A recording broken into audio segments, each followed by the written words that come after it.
우리 말씀을 보겠습니다. 우리 말씀은 에베소서 5장 21절에서 25절의 말씀을 보도록 하겠습니다. 오늘 이 말씀을 가지고 보석을 캐내는 결혼생활, 보석을 캐내는 결혼생활이라는 제목으로 같이 은혜를 나누기로 원합니다. 5월은 가정의 달입니다. 믿음의 한 가정은요, 작은 교회와 같습니다. 믿음의 조상 아브라함은요, 믿음으로 한 가정, 한 집안을 세웠습니다. 집안을 세운 이야기가 바로 창세기에 나오지 않습니까? 가정을 세우는 것이 교회를 세우는 것입니다. 아브라함은 구약의 교회를 시작하였습니다. 작은 교회인 가정이 잘 세워지는 것이 바로 교회를 세우는 것 같습니다. 믿음의 가정이 무너지면요, 교회가 무너지는 것 같아요. 교회를 세우듯 건강한 가정을 세워나가시는 저와 여러분 되시길 바랍니다.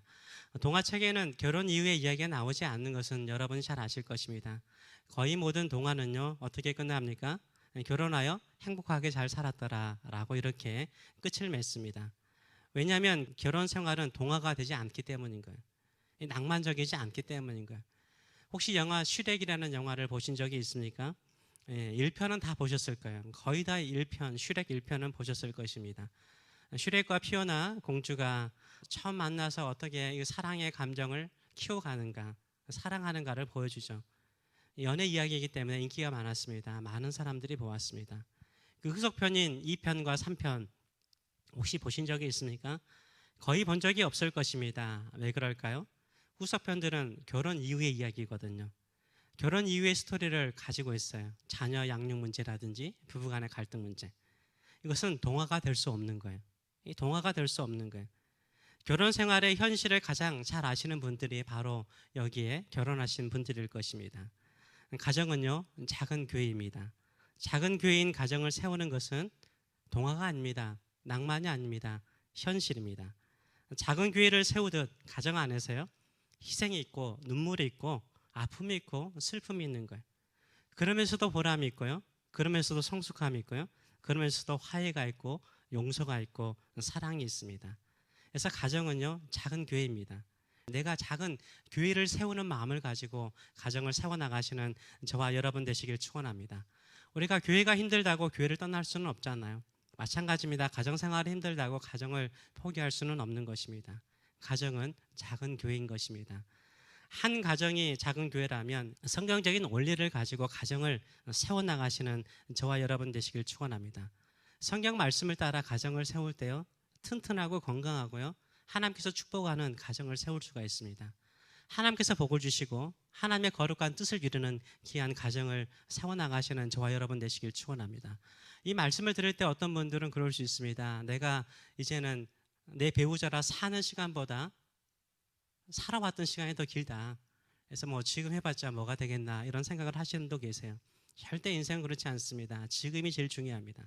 지금 성경의 원리를 따라 살아갈 때요, 정말로 하나님이 복을 주시는 축복된 가정을 이룰 수 있는 줄 믿습니다. 그러면 가정 안에서 가장 중요한 관계가 뭡니까? 부부간의 관계죠. 부부간의 관계인데요, 사도 바울은 에베소서 5장에서 부부의 관계를 설명하면서요, 예수 그리스도와 교회의 관계로 설명을 해요. 예수 그리스도와 교회의 관계로 확장을 해서 설명을 합니다. 31절의 말씀을 보게 되면 이렇게 말씀하죠. 그러므로 사람이 부모를 떠나 그 아내와 합하여 그 둘이 한 육체가 될지니 이 비밀이 크도다. 나는 그리스도와 교회에 대하여 말하노라 라고 말하고 있어요. 사도 바울은요, 한 남자와 한 여자가 결혼하여서 한 몸을 이루는 것은 예수 그리스도와 교회가 연합하는 것과 같다라고 설명을 해요. 그래서 예수 그리스도와 교회가 연합하듯 남편과 아내는요, 한 몸으로 연합한 관계라고 설명을 하고 있습니다. 그러면서 이 부부의 관계는 이 비밀이 크도다. 영어로 보면 profound mystery, 심오한 미스테리래요. 여러분, 결혼 생활하는 게 심오한 미스테리라고 생각해 보신 적이 있으세요? 심오한 미스테리래요. 이게 신비로운 미스테리라고 생각해 보신 적 있어요? 땅끝 마을 소년과요, 탄광촌 소녀가요, 만나서 결혼해서 지금 이 자리에 있습니다. 신비롭지 않아요? 어떻게 해서 그렇게 만날 수 있을까요? 미스테리죠. 미스테리인 거예요. 여러분이 배우자를 만난 것도요, 신비롭지 않습니까? 결혼은 이런 미스테리가 많습니다. 신비롭습니다. 결혼 생활은요, 신비로워서 마치 땅속에 숨겨놓은 보물을 찾아내는 것 같은 거예요. 함께 연합하여 결혼 생활 속에서요, 이 신비로운 보물을 찾아내야 돼요. 우리가 한 몸이 되어서 이 신비로운 보물을 찾아내는 즐거움을 가지고 살면요, 진짜 보물 찾아내요. 보석을 찾아냅니다. 근데 아무것도 없다, 그냥 맨 땅에서 그냥 놀고만 있으면요, 아무것도 되지 않아요. 가정 안에서 숨겨진 이 신비로운 보물들을 찾아내시는 저와 여러분 되시길 축원합니다. 미스테리오 같이 만난 여러분의 배우자를 여러분은 사랑하십니까? 이런 사랑한다라는 말이 딱 나오면 먼저 사랑해야지, 이 말을 주로 하시더라고요. 남편이 나를 먼저 사랑해야지, 아내가 나를 먼저 사랑을 해야지 내가 사랑을 하지, 이런 말을 주로 해요.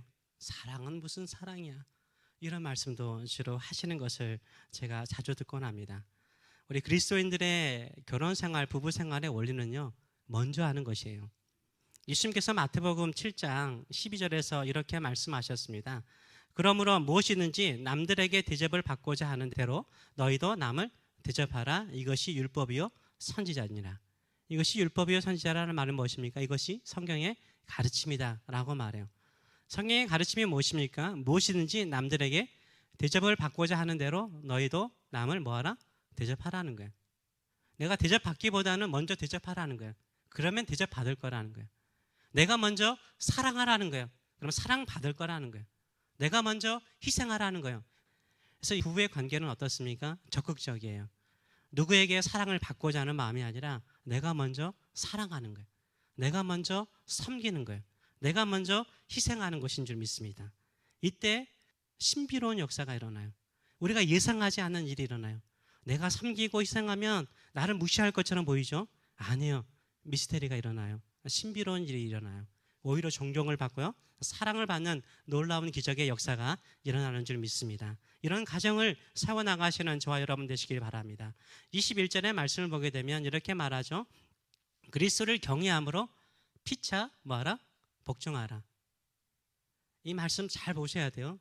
피차란 서로잖아요. 서로 복종하라. 서로 복종하는 관계가 누굴까요? 그 다음 구절에 나와 있어요.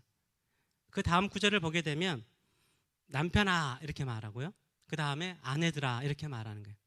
피차 복종하는 관계는 누구예요? 남편과 아내가 서로 복종하는 거예요. 이 복종의 관계를요, 달리 표현을 하고 있습니다. 남편이 아내에게 복종하는 것은 뭘까요? 그것은 바로 사랑하는 것입니다. 남편의 최고의 복종은 뭘까요? 그리스도를 경외함으로 남편의 최고의 복종은 뭐예요? 사랑하는 거예요. 그 사랑하는 것은 뭘까요? 그것은 자신을 희생하는 거예요. 주님께서 십자가에 지기까지 우리를 사랑하신 것처럼요, 주님께서 하신 그 사랑의 모습, 희생을 통해서 아내를 섬기는 것, 이것이 바로 남편이 아내를 사랑하는 것이라고 말을 하고 있습니다. 그러면 아내가 남편에게 복종하는 것은 뭘까요? 그냥 순종하는 것일까요? 아니요. 33절은 이렇게 표현을 하고 있습니다. 그러나 너희도 각각 자기의 아내 사랑하기를 자신같이 하고 아내도 자기 남편을 뭐하라? 존경하라. 존경하라. 사랑하라는 표현을 쓰는 것이 아니라 존경하라는 거예요. 존경하라라고 말하고 있어요. 존경하는 거예요. 아내가 남편을 사랑하는 것은 존경하는 거예요. 남편이 아내를 사랑하는 것은 뭐예요? 희생하는 거예요. 이것을 통해서요, 보물을 찾아내야 되는 거예요. 마치 우리가 땅에 보물이 있으면 연장을 가질 것 아닙니까? 어떤 사람은 괭이를 갖거나 어떤 사람은 삽을 들 겁니다. 부부가 땅속에 보물이 있으면 부인은 호미를 들든지 아니면 삽을 들든지 남편은 괭이를 들지 않겠습니까? 같이 캐내야 되죠. 같이 캐내는 거예요. 그 캐내는, 그 신비로운 보물을 캐내는 연장이 뭐냐? 남편은 이 연장을 들라는 거예요. 뭐요? 희생의 연장을 들라는 거예요. 아내는 무슨 연장을 들라는 거예요? 존경의 연장을 들라라고 말하고 있어요. 그러면 그 연장을 통해서 같이 땅을 파잖아요. 거기에서 보물이 있는 거예요. 거기에 보물이 있는 거예요. 인간이 타락하자요, 남편은 아내를 위해서 희생하는 것을 잃어버려요. 아내는요, 남편을 존경하는 것을 잃어버려요. 그래서 희생과 존경이 둘 사이에 사라지니까 뭐가 없어져요? 낙원에서 쫓겨나요. 에덴 동산에서 쫓겨나는 것을 보여주고 있어요. 인간이 타락하기 이전에는요, 아주 건강하고 행복한 관계였습니다. 그런데요, 타락하자 어떤 관계가 돼요? 남편은 아내를 책임지지 않으려고 그래요. 아내를 위해서 자신을 희생하지 않으려고 그래요. 하와는 범죄하고 나서 남편을 존경하지 않아요. 하와가 뱀의 유혹을 받아서 선악을 알게 하는 나무의 열매를 따먹었습니다. 그리고 아담에게 주어서 먹게 했죠. 하와만 범죄한 것이 아니라 아담도 범죄했습니다. 그래서 같이 죄를 지었습니다. 이때 아담이 보이는 자세는 어떤 자세였어요? 모든 책임을요, 아내인 하와에게 돌려요. 모든 이 범죄의 책임을요, 자신이 아니라 하와에게 돌려요. 창세기 3장 12절의 말씀을 보게 되면 아담이 이르되 하나님이 주셔서 나와 함께 있게 하신 여자 그가 그 나무 열매를 내게 주므로 내가 먹었나이다 라고 말하죠. 한국 성경은 여자가 뒤로 가 있잖아요. 근데 영어 성경은 떠오면 여자래요. 첫 마디가 뭐야? 이 여자예요. 첫 마디가 너 왜 죄를 범했느냐, 선악과 따먹었냐, 떠오면 이 여자래요. 남자가 타락하면요, 같이 범죄해도 뭐라요? 여자에게 탓을 돌리는 거예요. 여자에게 탓을 돌리는 모습을 보여주고 있어요. 아내가 남편을 존경할 수가 없죠. 같이 따먹었는데. 내가 먼저 따먹긴 했지만 같이 범죄했잖아요. 같이 죄를 범했잖아요. 그런데 이 여자, 떠우먼이라고 말함을 통해서 뭘 말하는 거예요? 한 몸이 아니라 남남이 돼버린 거예요. 그래서 인간이요, 부부간의 관계가 나빠지고 타락의 본성을 가지고 살기 시작하잖아요. 그러면 아내를 어떻게 취급하죠? 남남 취급해요. 여러분 살면서 다 그런 경험하지 않았어요? 남처럼 취급해요. 결혼할 때는 내 몸으로 취급해요. 내 것처럼 취급해요. 아담이 처음에 하와를 봤을 때 이렇게 말하지 않습니까? 아담이 이르되 이는 내 뼈 중에 뼈, 내 살 중에 살이라. 아담이 사랑할 때는 내 뼈, 내 살, 내 육체다, 내 것이라는 거예요. 내 것이라고 말해요. 그런데 아내가 약함을 보이고 아내가 곤란한 상태에 있어요. 어떻게 말해요? 남이라는 거예요. 나와 아무 상관없는 것처럼 말하는 것은요, 나쁜 남자예요. 진짜 나쁜 남자예요. 혹시나 어떤 모임이 있는데 모임에서 누군가가 내 아내를 흉봐요. 그럼 남편이 거기서 덩달아 같이 흉을 봐요. 쟤도 그런 경우 많거든요. 흉봐요. 나쁜 놈이에요. 나쁜 놈이에요. 그런 거 아니에요. 진정으로 아내를 사랑하는 사람은 어떻습니까? 남들이 내 아내를 흉볼 때요, 약함을 흉볼 때요, 감싸주고 오히려 보호해주는 남자가요, 성경적인 남자인 거예요. 아내는요, 남편이 자기의 약함과 부족함을 남들 앞에서 막 감싸주려고 하고 막아주려고 그러잖아요. 그러면 존경이 나와요. 존경해져요. 그래도 내 남편 멋있어. 내 남편 멋있어. 이렇게 나오는 것이에요. 남편이 최고로 사랑의 마음은 뭐예요? 책임지세요. 하나님께서 짝 지어주신 거, 아내의 약함과 부족함도 같이 품으라고 하신 거잖아요. 품어주시는 저와 여러분 되시길 축원합니다. 책임지시는 남자의 삶을 살아가시는 저와 여러분 되시길 축원합니다. 그러면 아내는 남편을 어떻게 대해야 됩니까? 바로 존경하라라고 말하고 있어요. 존경할 부분이 있어야 존경하지. 이럴 수 있는데요. 아니요. 존경하세요. 존경하세요. 내 남편인 것 자체 하나만으로 존경을 하세요. 남편들은요, 아내들에게 사랑해. 여자분들은 남편에게 사랑해 이 말을 듣기 좋아하잖아요. 근데 남편들은요, 아내들에게 무슨 말 듣기를 좋아해요? 존경해. 멋져. 우리 남편 멋져. 이런 말을 최고로 좋아해요. 에덴 동산에서 남편은요, 아내에게 존경을 받지 못하였습니다. 존경한다는 것은, 아내가 남편을 존경하는 것은 멋져, 존경해 이 말도 중요한데요, 이 존경하는 이 행동은 뭐냐면요, 남편의 의견을 듣는 거예요. 남편의 의견을 듣는 거예요. 남편의 의견을 물어보는 거예요. 아내 스스로도, 지금은 뭐 아내들 다 스스로 결정할 수 있지만요, 그럴지라도 남편에게 의견을 물어보는 거예요. 뱀이요, 하와를 유혹할 때 하와가 선악을 알게 하는 나무의 열매를 따먹어야 되느냐 말아야 되느냐 아담에게 한 번쯤 물어보면 얼마나 좋아요. 안 물어보고 그냥 먼저 먹어버리잖아요. 남편이 아담에게 묻지도 않고 그냥 먹어버려요. 남편을 존경하는 것은요, 중요한 가정사의 결정이 있을 때마다 어떻게 하는, 물어보는 거예요. 남편에게 물어봐서 남편이 아니다 그러면 누가 책임지는 거예요? 남편이 아니다 그러면 남편이 다 책임지는 거 버리니까. 근데 남편이 동의했어요. 그러면 아내만 책임지는 것이 아니라 공동으로 책임지는 거예요. 근데 내가 남편에게 물어보지도 않고 나 혼자 결정했어요. 그럼 누가 책임지는 거예요? 아내 혼자 책임지는 거예요. 지혜로운 아내는 어떤 사람이요? 남편에게 물어보는 거예요. 남편이 동의하면 남편이 결정했기 때문에 남편이 책임지는 거고, 그렇잖아요. 같이 동의했으면 공동 책임이 되는 거잖아요. 이게 지혜로운 거예요. 그래서 남편을 존중해 주는 거예요. 그러면 그 결정된 일에 대해서요, 남편이 소극적일 수가 없어요. 아내가 물어봤으니까. 적극적으로 도와주는 거예요. 그게 존경하는 것이라고 말하고 있어요. 대표적인 믿음의 어머니 가운데 한 사람이 누굽니까? 사라죠. 이 사라는 아브라함을요, 어떻게 불렀죠? 아브라함 이렇게 불렀을까요?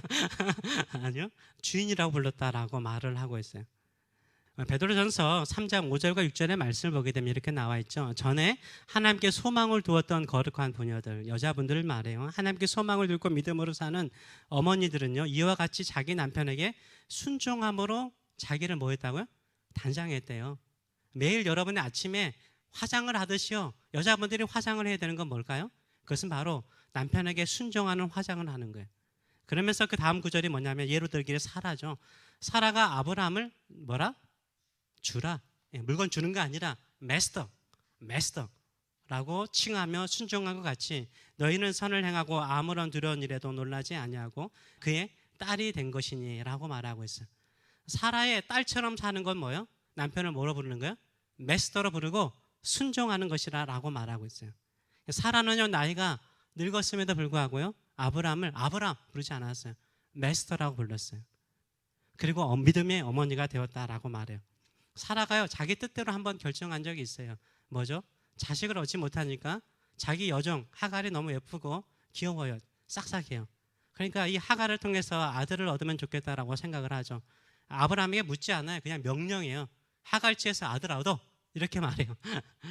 그래서 아브라함도 싫지는 않으니까 그냥 얻어버리죠. 그런데 하갈과 이 하갈이 낳은 이스마엘이 얼마나 사라에게 고통을 주었어요. 아픔을 주었어요. 자기가 스스로 결정해서 그 고통을 안고 살게 돼요. 근데 사라가 아름다운 모습이 있어요. 사라가요, 나이가 89세, 아브라함 나이 99세 때죠. 이렇게 오늘처럼 땀이 뻘뻘 흘리는 12시, 중동에서는 여러분들 알다시피 낮 시간 3시간은 너무 뜨거우니까 그냥 낮잠을 자는 시간이잖아요. 이 시간에 손님들이 와요. 3명의 손님들, 천사들이죠. 천사들이 오잖아요. 근데 아브라함이 천막 안에서 쉬고 있는 사라에게 뭐라고 말해요? 음식 좀 해오라고 그래요. 지금으로 말하면 밤 11시, 12시 옷 다 풀고 자고 있는데 남편이 갑자기 손님 왔다고, 귀한 손님 왔다고 음식을 하되 잔치 음식을 하라는 거예요. 할 수 있어요? 할 수 없어요? 여러분 다 하실 분들이죠. 그런데요, 사라가 해요. 그때 하나님이 뭐라고 말해요? 너 내년 이맘때 애 있을 거다. 아들 낳을 것이다. 이삭 낳을 것이다 라고 이야기를 해요. 아브라함이 사라에게 이때약볕에 음식하라니까 음식하잖아요. 순종하는 여인에게 하나님께서 어떻게 하세요? 축복하시는 걸 보여줘요. 그 일생의 모든 문제를 풀어주는 것을 우리는 볼 수 있는 것입니다. 타락한 남편의 본성은 무엇입니까? 남편은 자신을 존중하지 않는 아내를요, 책임지지 않으려고 그래요. 오히려 군림하려고 그래요. 이건 타락한 남성의 본성인 거예요. 아내의 타락의 본성은 무엇입니까? 남편을 존중하지 않아요. 그냥 무시해버립니다. 그러나 예수 그리스도 안에서 회복된 부부의 관계의 마음은 어떻습니까? 남편은 아내를 위해서 희생하는 거예요. 손해볼 수 있는 거 손해보는 거예요. 이게 사랑인 거예요. 이때 하나님의 축복이 흘러넘쳐요. 그 가정 안에. 아내는 남편을 존중해 주는 거예요. 이렇게 해서 살면요, 신비로운 일들이 일어나요. 미스테리가 일어나요. 정말 내가 이렇게 손해보고 살면 안 될 것처럼 보이는데 되는 거예요. 남편에게 더 사랑받고요, 아내에게 더 존경을 받아요. 이게 미스테리인 거예요. 미스테리인 거예요. 아담과 하와가 살았던 에덴 동산에 여러분도 알다시피 4개의 강이 흐르고 거기에 뭐가 많았어요? 보석이 많았어요. 보석이 많았다니까요. 보석이 많았어요. 그 보석이 많았어요. 가정생활도 마찬가지인 거예요. 결혼생활도요, 우리가 희생과 존경이라는 이 마음을 가지고 연장을 가지고 살잖아요. 땅을 일구잖아요. 보석이 있어요. 우리가 알지 못하는 보석, 우리가 찾고 있는 보석을 캐내는 놀라운 역사가 일어나는 줄 믿습니다. 이런 보석을 캐내는 부부의 관계를 통해서 아름다운 가정, 하나님이 축복하시는 귀한 가정 세워나가시는 저와 여러분 되시길 축원합니다. 아멘. 여러분 이 설교를 들으면서 옆 사람에게 서로 잘해 이럴 거죠? 이렇게 살아야죠? 이렇게 말할 거죠? 아니요. 제발 좀 부탁드립니다. 적용을 누구한테 해야 돼요? 내 자신에게 해야 돼요. 남편들 따라하세요. 희생하며 사랑하겠습니다. 희생하며 사랑하겠습니다. 아내들이요, 따라하시기 바라며 존경하며 사랑하겠습니다. 존경하며 사랑하겠습니다. 아멘. 그렇게 살아가세요. 그러면 진짜 미스테리, 프로파운드 미스테리, 정말 신비로운 일들이 가정 안에 이루어져요. 강처럼 흘러가는 귀한 가정을 세우는 역사가 일어날 줄 믿습니다. 아멘. 다 같이 기도하겠습니다. 우리 시간 한번 같이 기도했으면 좋겠습니다. 다 안다고, 남편 다 안다고, 아내 다 안다고, 살아봐서 다 안다고, 이렇게 그냥 지금의 경험으로 남편과 아내를 향하여 내 생각대로 대우하기보다는 한번 성경의 말씀을 따라, 성경의 원리를 따라 한번 대하셨으면 좋겠어요. 예수 그리스도의 구속된 마음, 회복된 마음을 가지고 한번 살아가기를 원합니다. 남편들이요, 아내를 위해서 희생하세요. 책임지세요. 끝까지 책임지세요. 약함을 다 품어주세요. 그러면 진짜 미스테리예요. 신비로운 일이 일어날 거예요. 보석을 캐내는 역사 일어날 줄 믿습니다. 아내들이요, 남편을 존경하세요. 의견을 먼저 물어보세요. 머리로 인정해 주세요. 존경하면요, 사랑받아요. 하늘로부터 내려오는 은혜가 임해요. 남편을 늘 존경하는 사람으로 살겠습니다. 그래서 이 결혼 생활의 후반전이 더 새로워지는 놀라운 기적 일어나게 하여 주시고, 보물을 캐내는 가정, 보물을 챙겨내는 부부가 되게 하여 주시옵소서. 이런 마음으로 같이 한번 기도하겠습니다. 살아계신 하나님 아버지, 다 아는 말씀이요, 늘 들었던 말씀이지만 다시 한번 새겨봅니다. 인생의 후반전, 하나님 아버지, 다시 한번 가정을 세우고 부부의 관계를 세워가기를 원합니다. 남편들은 아내의 약함과 또 이미 가지고 있는 기질과 성격, 그 모습들 우리가 바꿀 수 없습니다. 받아들이고 책임지고, 내 살이요, 내 뼈라고, 내 거라고 책임지는 멋진 남편들 될 수 있도록 은혜도 하여 주시옵소서. 아내들은 남편들을 존경하게 하여 주시옵소서. 아내에게 먼저 존경받으면 이웃들에게 존경받을 것이고, 주변의 수많은 사람들에게 존경받을 것인데, 아내가 무시하면 주변 사람들도 남편을 무시할 때가 많습니다. 늘 존경하며 사는 아내들 될 수 있도록 축복하여 주시옵소서. 그리하여서 보석을 캐내게 하여 주시옵소서. 가정이 행복하면 거기에 하나님 보석 같은 자녀들이 나올 것이고, 그 자녀들 가운데, 그 후손들 가운데 보석 같은 하나님의 영광을 위해서 귀하게 쓰임받는 놀라운 역사가 일어날 줄 믿습니다. 이런 미스테리와 같은 보석을 캐내는 집안, 보석을 만드는 집안 될 수 있도록 축복하여 주시옵소서. 이제는 우리를 사랑하시되 네 부부 안에, 네 가정 안에 보물 있다. 사랑의 연장, 희생의 연장, 그리고 존경의 연장으로 파보렴. 언젠가는 그 보석 파낼 수 있다라고 말씀하시는 하나님 아버지의 크신 사랑하심과, 오늘도 남편들에게 말하기를, 내가 교회를 위해서 내 생명 줬다. 네 아내를 위해서 너의 생명을 바치기까지 아내를 사랑하고 품어라. 늘 말씀하시는 우리 주 예수 그리스도의 무한하신 은총과, 오늘도 남편이 존경받고 세워지고 자녀들이 존경받고 세워지기를 위해서 눈물로 기도하는 아내들을 향하여서, 내가 너희들과 함께 울고 있다, 기도하고 있다, 합력하여 선을 이룰 것이다. 우리 서로 섬기면서 아름다운 하나님의 가정을 이루자 라고 힘을 주시는 성령의 임재하심과 교통하심이 사랑하는 성도들 머리 위에, 자녀들 머리 위에 영원히 함께 하시기를 축원하옵나이다. 아멘.